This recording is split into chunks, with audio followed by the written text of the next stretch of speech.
Hello जी, कैसे हो आप सभी। मैं उम्मीद करता हूँ आप सभी अच्छे होंगे। आज का जो हमारा डिस्कशन है 15 और 16 फरवरी का होगा। इसमें बहुत इंपॉर्टेंट न्यूज़ है और ये डिस्कशन हम अपने एग्ज़ाम के पॉइंट ऑफ व्यू से करेंगे। तो इसकी टेलीग्राम लिंक जो है वो मतलब वहाँ पर आप इसकी पीडीएफ ले सकते हो, और जो मेरा टेलीग्राम का चैनल है उसका लिंक मैं नीचे डिस्क्रिप्शन में डाल दूँगा। सबसे पहली जो मतलब डे से जुड़ी हुई है, मतलब आप कह सकते हो कि थोड़ी ये हमारे लिए इम्पोर्टेंट है। इसमें क्या है कि 15 जो फरवरी होती है उस दिन नेशनल चाइल्डहुड कैंसर डे होता है। यानी जो बच्चों में कैंसर होता है उस उन्हें कैंसर से बचाने के लिए 15 फरवरी को national childhood cancer day celebrate किया जाता है, कि बच्चों को कैंसर से बचाया जा सके, उन्हें उनका ध्यान रखा जा सके और इस लाइलाज बीमारी से उनको सुरक्षित रखा जा सके। तो आपने याद रखना, आपके पेपर के पॉइंट ऑफ व्यू से बड़ा ही ज़रूरी है। 15 फरवरी कौन सा डे होता है? नेशनल चाइल्डहुड कैंसर डे, यानी कि बच्चों को कैंसर से बचाने के लिए ये डे होता है। अब चलते हैं अगली न्यूज़ पे। नेशनल सिंगल विंडो सिस्टम आपको पता ही है। नेशनल सिंगल विंडो सिस्टम क्या होता है? यानी कि एक ही विंडो पर आपको उस फील्ड से जुड़ी हुई पूरी की पूरी जानकारी मिल जाती है। तो ये जो नेशनल सिंगल विंडो सिस्टम है, इसी इससे जुड़ी हुई बहुत ही इंपॉर्टेंट जानकारी हमारे पास आई है। इससे जुड़ी हुई क्या खबर है कि ये जो नेशनल सिंगल विंडो सिस्टम है इसको अभी जारी किया गया है जम्मू एंड कश्मीर में। यानी जम्मू एंड कश्मीर के जो डिपार्टमेंट है, जो कि गवर्नमेंटल डिपार्टमेंट है, उनमें इसे लागू किया जाएगा। और इसका फ़ायदा क्या होगा कि जम्मू कश्मीर पहली ऐसी यूनियन टेरिटरी बन गया है, ऐसा केंद्र शासित प्रदेश बन गया है जिसमें ये सिस्टम अभी जारी किया गया है या जारी किया जाएगा। तो आपने इस चीज़ का ध्यान रखना है। अब चलते हैं अगली न्यूज़ पे। ये भी आपके लिए बहुत ज़्यादा इम्पोर्टेंट है। आपको पता है, देखो मैं बताता हूँ, ये है पैसिफिक ओशियन में सोलोमन आइलैंड। और जो ये सोलोमन आइलैंड है ना, यहाँ से ये मान लो आप इंडो पैसिफिक रीजन की या एशिया, ऑस्ट्रेलिया और जो अमेरिका महाद्वीप की राजनीति आजकल इस पे बहुत ज़्यादा टिकी हुई है। ये जो सोलोमन आइलैंड है, इसके इधर देख रहे हो आप, ये ऑस्ट्रेलिया है, सॉरी यहाँ पे न्यूजीलैंड है, यहाँ पे पपुआ न्यू गिनी है, और पपुआ न्यू गिनी से ऊपर ये देखो ये कंबोडिया, इंडोनेशिया, ये सब पूरा का पूरा एशिया वाला रीजन आ जाता है। तो समझ सकते हो इन महाद्वीपों के लिए ऑस्ट्रेलिया महाद्वीप एशिया के लिए बहुत ज़्यादा इंपॉर्टेंट है, आपने याद रखना। और ये जो सोलोमन आइलैंड है, इसके महत्व को देखते हुए संयुक्त राज्य अमेरिका क्या कर रहा है, सोलोमन द्वीप में अपना दूतावास खोलेगा, यानी यहाँ पर एम्बेसी खोलेगा। और क्यों खोलेगा? क्योंकि यह काम वो चीन को नियंत्रित करने के लिए कर रहा है। इस एरिया में है क्या, चीन बहुत ज़्यादा मजबूत हो रहा है, जो सोलोमन आइलैंड है। इसलिए चीन को कंट्रोल करने के लिए अभी यूएसए ने कहा है कि वो अपनी एम्बेसी यहाँ पर खोलेगा। कहाँ पर? तो याद रखना, बहुत इंपॉर्टेंट है, सोलोमन आइलैंड में। ठीक है, इंडो पैसिफिक रीजन में चीन को नियंत्रण करने के लिए। अभी मैं आपको बता देता हूँ, वन ओशियन समिट हुई है, यानी कि ये बहुत ज़्यादा इंपॉर्टेंट है, एक समुद्र सम्मेलन। यानी पूरे वर्ल्ड के समुद्रों को एक समंदर माना जाएगा। ये देखिए मैंने स्पेशल फोटो डाला है, वन ओशियन समिट। और ये फर्स्ट टाइम हुई है और भी इम्पोर्टेंट है, और इसमें इंडिया ने भी बढ़ चढ़कर हिस्सा लिया है। और मैंने आपको 2-3 दिन पहले ही बताया था कि जो इंडिया के आसपास का समुद्री क्षेत्र है उसका टेम्परेचर बहुत ज़्यादा बढ़ रहा है, और मन्नार की खाड़ी में तो 85% कोरल ब्लीचिंग से वहाँ पे के जो कोरल थे वो पूरी तरह से नष्ट हो गए हैं। 85% तो मायने रखता है। तो ये जो समिट है हमारे आसपास के समुद्री क्षेत्र को बचाने के लिए बहुत ज़्यादा इंपॉर्टेंट है। और ये वन ओशियन समिट जो हुई है, एक समुद्री सम्मेलन, यह समुद्र की सुरक्षा, समुद्री जीव जंतुओं की सुरक्षा के लिए हुई है। यह फ्रांस में हुई है, ये याद रखना, पूछ लेंगे कहाँ पर हुई है ये। तो ये हुई है फ्रांस देश में, यानी फ्रांस ने इसको होस्ट किया है। और संयुक्त राष्ट्र संघ और विश्व बैंक द्वारा फ्रांस का सहयोग किया गया है, यानी इन तीनों ने मिलकर इसको करवाया है। ठीक है, और लोकेशन पूछ ले तो फ्रांस में हुई है।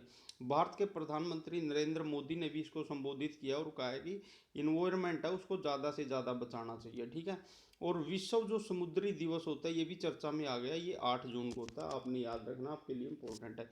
ये देखिए वन ओशियन समिट। ठीक है, और ये हमारे लिए मैं इसलिए भी इम्पोर्टेंट बताता हूँ, जो मतलब पूरी मानव जाति को बचाने के लिए 17 सस्टेनेबल डेवलपमेंट गोल जो बनाए गए हैं 2015 से 2030 तक जो पूरे करने हैं, इनमें देखिए लाइफ बिलो वाटर 14 गोल है, बहुत इंपॉर्टेंट है, याद रखना। डायरेक्ट पूछ लेंगे इस समिट से जोड़कर कि ओशियन समिट कौन से सस्टेनेबल डेवलपमेंट गोल को कंप्लीट करती है, तो वो करती है लाइफ बिलो वाटर, जो कि 14वां सस्टेनेबल डेवलपमेंट गोल है, एसडीजी है।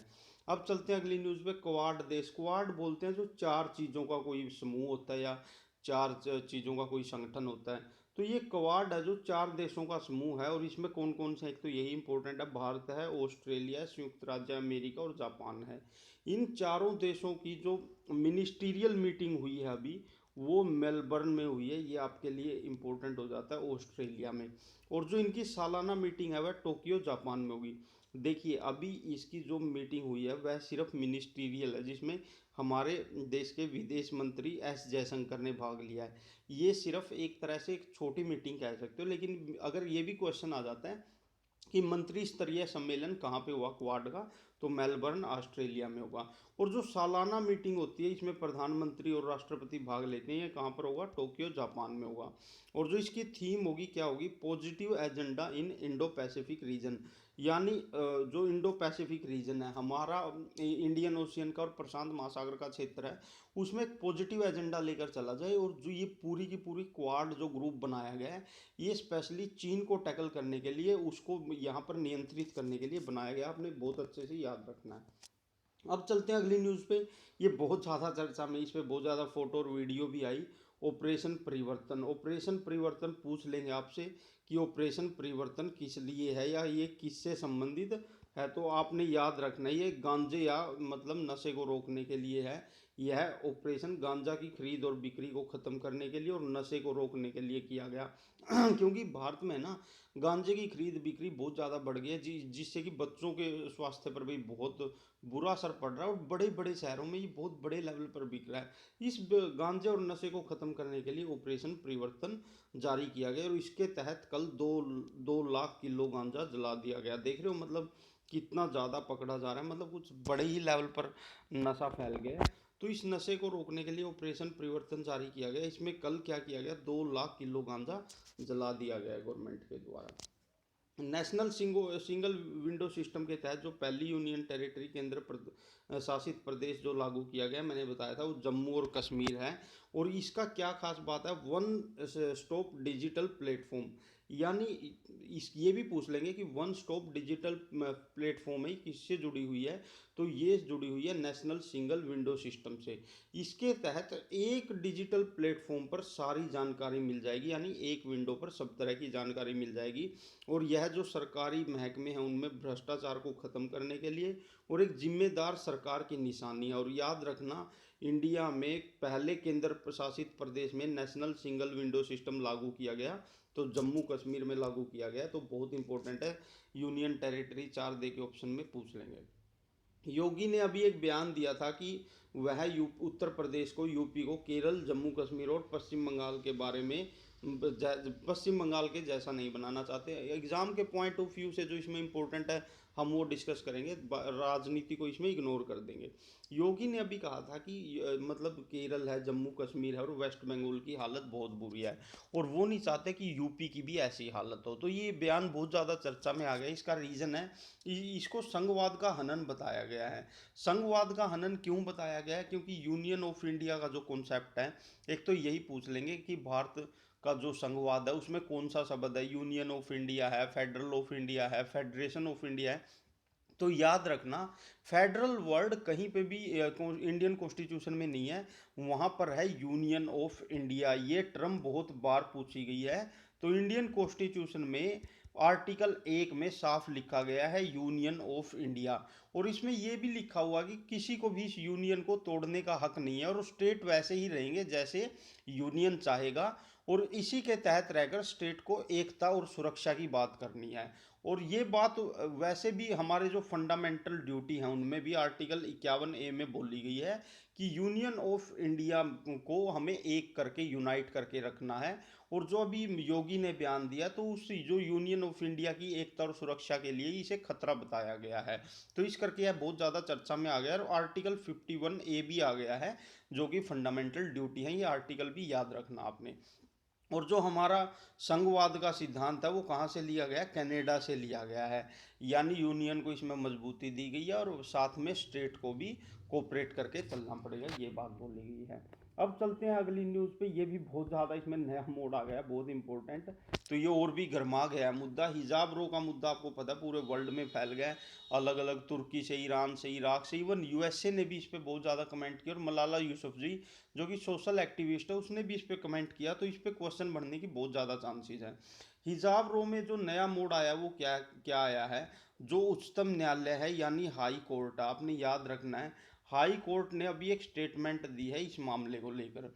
हाई कोर्ट ने क्या बोला है कि उच्च न्यायालय ने कि धार्मिक स्वतंत्रता के तहत अनुच्छेद 28 में कोई भी संस्थान जो कि सरकारी नियंत्रण से मुक्त है या स्वयं का निजी संस्थान है, उसमें संस्थान के हिसाब से ड्रेस कोड यानी वस्त्र कोड वो लगा सकते हैं। अभी क्या था, जो हिजाब पहन के लड़कियां गई थी कर्नाटक में स्कूल में, उनको एंट्री नहीं दी गई।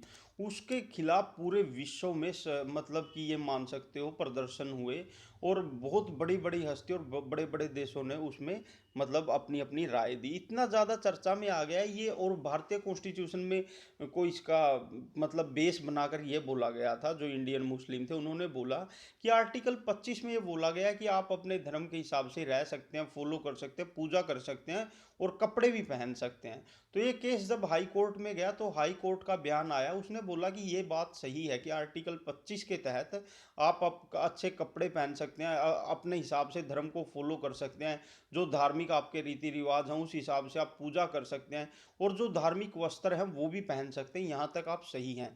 लेकिन अगर आप अनुच्छेद 28 में जाओगे तो वहाँ साफ साफ शब्दों में बोला गया है कि अगर कोई भी निजी संस्थान है, जैसे कि किसी का अपना पर्सनल स्कूल है और वो सरकारी प्रॉपर्टी नहीं है और सरकार का उसमें कोई योगदान नहीं है या सरकार का उसमें परसेंटेज नहीं है मनी बेस पर, किसी भी बेस पर, तो जो उसका स्कूल की ड्रेस कोड होगी, स्कूल के जो नियम कायदे कानून होंगे, तो वो आपको स्कूल के हिसाब से ही फॉलो करने पड़ेंगे।